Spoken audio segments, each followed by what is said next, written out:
Welcome to the Wealthness podcast. I'm your host, Joseph Petroselli. I've been a professor for 18 years, a forensic accounting for over 40 years. I've been an author in both my field as accounting and both in children's books. I also have been a creator of music, and the music you're hearing is music I wrote. I've been that musician for 55. I remember the first time my mom handed me a guitar at 10 saying, "Ma, it's Christmas. I don't want a guitar. I want a Rector set." But she put the guitar in my hand, and here I am 55 years later, grateful that she did.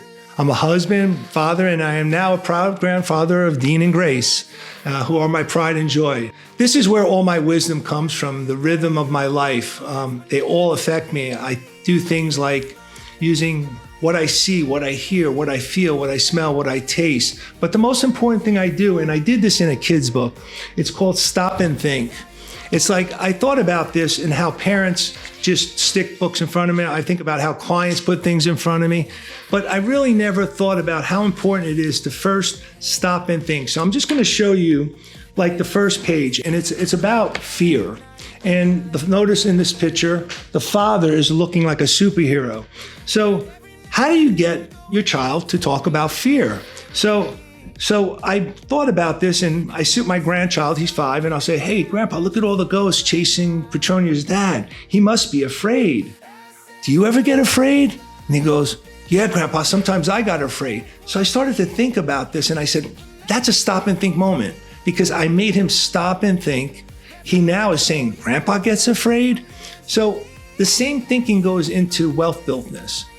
What I have to do is stop and think. And I have to see myself successful. I have to see myself following plans.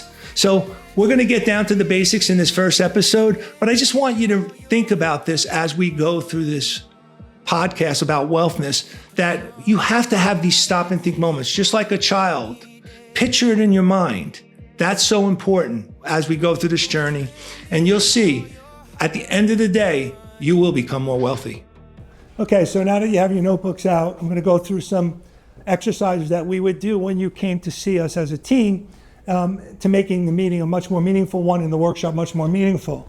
So the first thing I want to talk about is the magic formula, which you've heard in our song. So let me write that down. Assets minus liabilities equals equity. Okay, so the reason I wrote that song was to just like get you to think about assets and liabilities and equity, right? I find that when you use all your senses, so you're listening to a song, you're hearing concepts, and now that I'm writing the concepts, you'll have a better recall later on in the day. So the thing I do is I kind of change this word and I change it to wealthness, because they're synonymous. What equity is going to be what's left over after everything has taken place. So now that we have this basic magic formula in place, let's think about what that magic formula does. To help me do that, I'm going to put down an acronym called A.L.I.C.E. So to help us get a better vision of what I'm talking about by like the song Magic Formula, I use an acronym called A.L.I.C.E. Remember, like Mickey Mouse? A.L.I.C.E is a fable, right? So if you follow A.L.I.C.E, you will start to get the picture that we need in order to help you as professionals in getting you on the proper journey to wealthness. So let's take the first letter. And the first letter is assets. So assets can take two forms. They could be either liquid or illiquid. Liquid would be cash in the bank, money that you physically have. Illiquid may be a home. The problem with the home is I can't spend the home. So I need to always be conscious of what assets I have that are liquid and what assets I have that are illiquid. So let's write down liquid versus illiquid. And just so that you have a note, we would expect you to list the cash you have, cash in banks, and so forth. Anything that you have that can pay bills. Okay, so that is very important for the team to know, because we're trying to get this formula to work where assets are greater than liabilities, okay? So the first thing is looking at assets. The second one we're going to deal with is called liabilities. Now, when we get to liabilities, people, that is going to be significant in getting you to the next level of wealth. If you make bad liability choices, you're definitely affecting the asset. So now we have to look at liabilities in twofold. Liabilities that are monthly, daily, requiring liquid cash or payments versus mortgages, okay, credit cards, and debts. Okay. So when I say liabilities, food is a liability, right?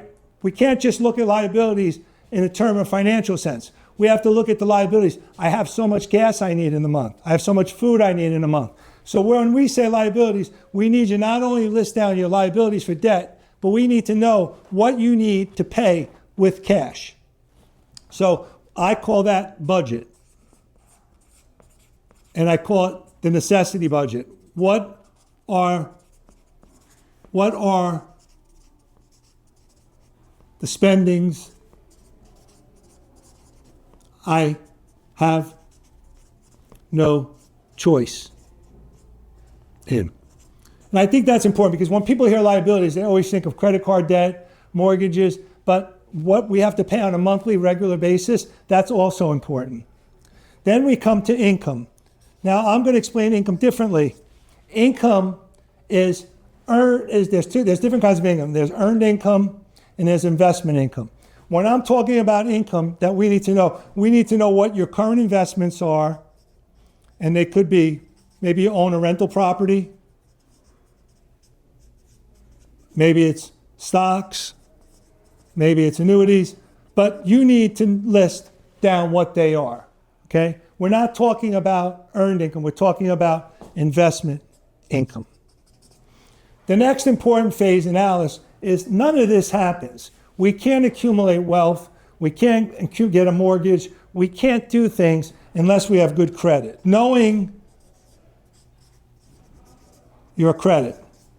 Now, I'll talk about it probably in the episode, but there's 3 repositories. And under the Fair Credit Act, you're entitled to a free credit report. So I would get my 3 credit reports and make sure that there's nothing on there that's not correct. It will also have listed on that your debts. So it'll make it easier if you have a credit report when you're sitting with your financial professional, because only you can get your credit report. The only time you can run a credit report is if you're going for a mortgage or some kind of financing. So it's free. I would get that, and I would do that on an annualized basis. This way, you're double checking to make sure your identity wasn't taken and that there's no bad credit. Okay? Again, don't panic. If you don't have good credit, that's one of the things we will discuss in correcting in order to get you on the path to wealthness. And then the last one is earnings. Are you W-2? Self-employed? Okay? So we're going to need to know that. If you're self-employed, we technically would like at least 2 years of history. So when you're coming to one of our presentations, when you're sitting down and trying to get your plan going, you're going to have to fill in all these blanks. So we're going to simply make it as about, then we're going to add as your expert inflows and outflows. Okay? So once you give us the picture, because you're painting the picture, remember you're the artist, we're there as the visual person looking at the art and saying, hey, you know what? I think this picture might be better if you added this. So we're going to be the ads, but you're going to have to give it. And I use this example. I'm a forensic accountant. And in most cases, the other side is trying to hide information from me. So I give the example of a puzzle. When you buy a puzzle, the picture of the puzzle is on the front of the box. okay? When you're a forensic accountant, I don't have the picture. I have all the pieces. What you're doing is you're giving us all the pieces so we can design your puzzle, okay? The only way we can do that is if you fill in the blanks. So if you have a car loan, if you have a mortgage, these are all things that are going to take away from your assets. However, a mortgage can be increasing equity if you're paying it down, right? And we talk about putting one extra payment on the mortgage a year, which shortens the mortgage by 8 years. So that's an asset I like. So home is a positive asset, unlike a car. Now the car may have a use, it may be purposeful because you need to earn it, get to work, stuff like that, but it's not building wealth. This is the wealth building piece, the earnings. This is a cost of those earnings. So we would sit down with you and the team, and we would start looking at how do we build in each of these areas to create wealthness. If you follow this plan, you will be like Alice and get to your wonderland of wealthness. Okay, now, if you recall in the beginning, I was talking about choice. And my grandfather Fritz gave me a choice whether do I want to accumulate wealth or do I want to spend. So now we're going to talk, if you remember, we had the A, now we're going to be talking about the L, which is your liabilities.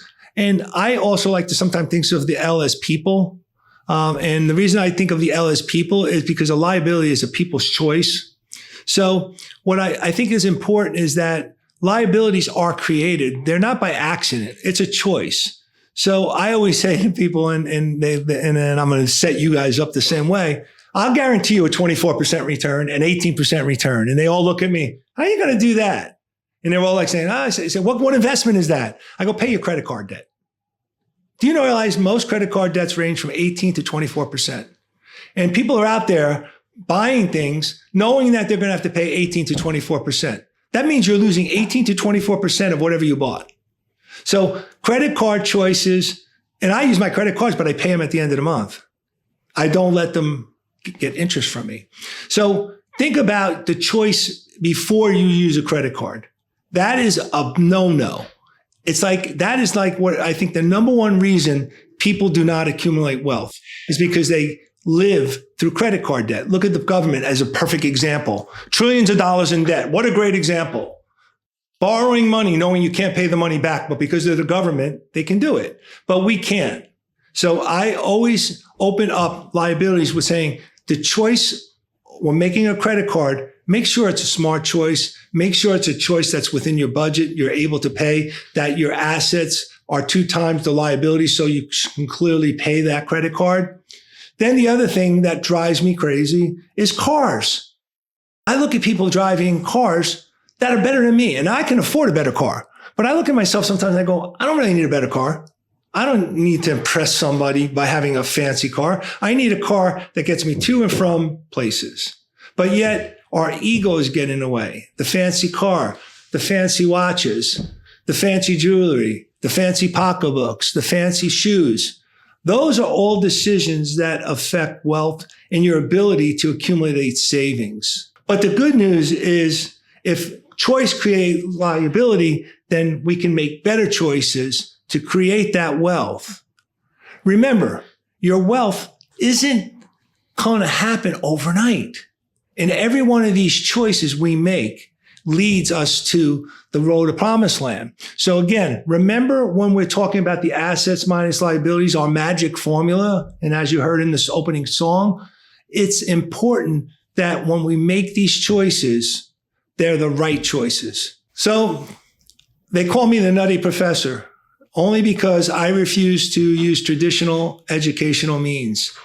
So I tried to figure out ways on how do I make building wealth fun and not boring. So what I do is I think of things like, I want to be a star player. What are my star assets? What assets do I have that are stars? What ones make me money? What ones don't make me money. And we're going to talk about some of those. And then what I think about it are my liabilities, the thing that sit on the bench, don't ever get to play in the game. So that is the way my mind works. And that's the way your mind has to work. You have to simplify it. You don't want to understand the complexity behind an annuity or the complexity behind a hedge or any kind of straddle movement. And I'm talking high technology here. You want to under the simplicity asset. Is that asset a star player?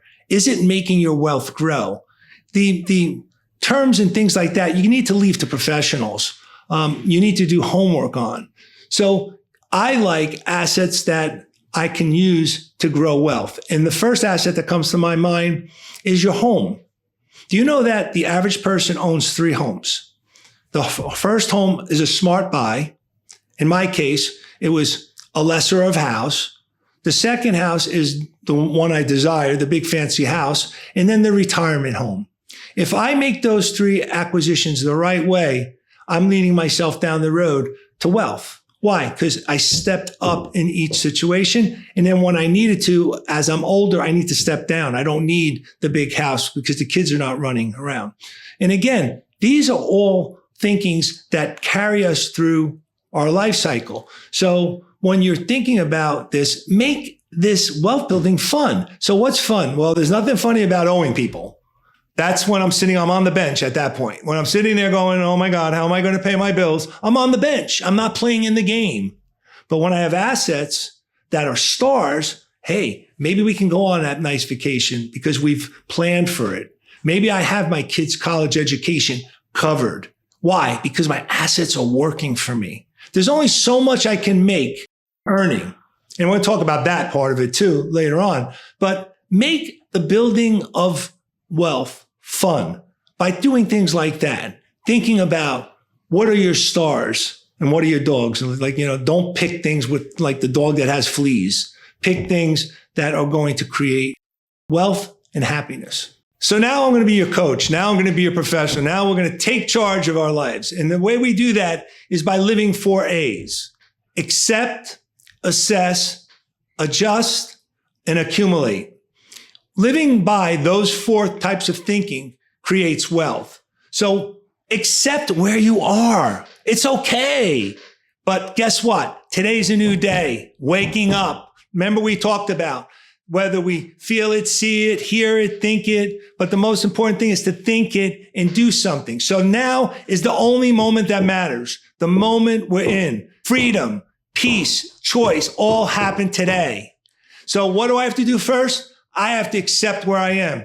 I am not giving no pity party. If you come to me crying, I owe money, I don't want to hear it. I want to hear what you're going to do about it. Henry Ford said, one of the greatest quotes I've ever heard is, don't tell me it's raining outside. Build me an ark.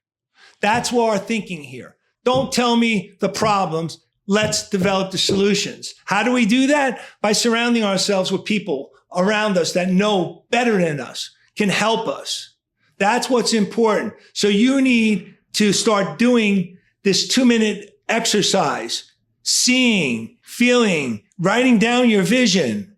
You need to do these things. You have to see yourself as successful. I can tell you what to do, just like people tell me eat right. If I go out and have an ice cream sundae, I didn't listen. It's the same thing in wealth building. If we decide we have to accept where we are, we have to assess where we are, then we have to make adjustments. And if we do that, we're going to start accumulate in a positive direction. And it's very important that we commitment. I keep and maintain my weight. Why? Because I'm committed in assessing what I eat, the choice I make. It's no different in building wealth. It comes down to me taking 2 minutes out of my day to say, am I doing the right things so that tomorrow I have more wealth than I did today? And if I don't, what was the choice that I made that led me not to be able to add more wealth to the next day? And again, if you don't listen to the advice or accept the reality of where you are and start to take corrective action, you're not going to add wealth to the bottom line. So it's important that you commit. Without commitment, we cannot make this plan work. We have to come up with a plan. How do you do that? Surrounding yourself with the right people. And we'll talk about the right people. But it's important to maintain consistency. Do things like routinely. The more you do something, and I call it the practice syndrome. And I get, the 4 key words to success in my world, and everybody thinks it's going to be these highly complex words. It's 4 simple words. Those 4 simple words are a little bit more. If we live by that simple 4-word phrase, I don't care what it is, playing the guitar. If I do a little bit more, I'm going to be better. Wealth is no different. If I do a little bit more, then I'm going to have that wealth because I am taking responsibility. I am taking action and I am moving forward. That's the key. A little bit more and focus.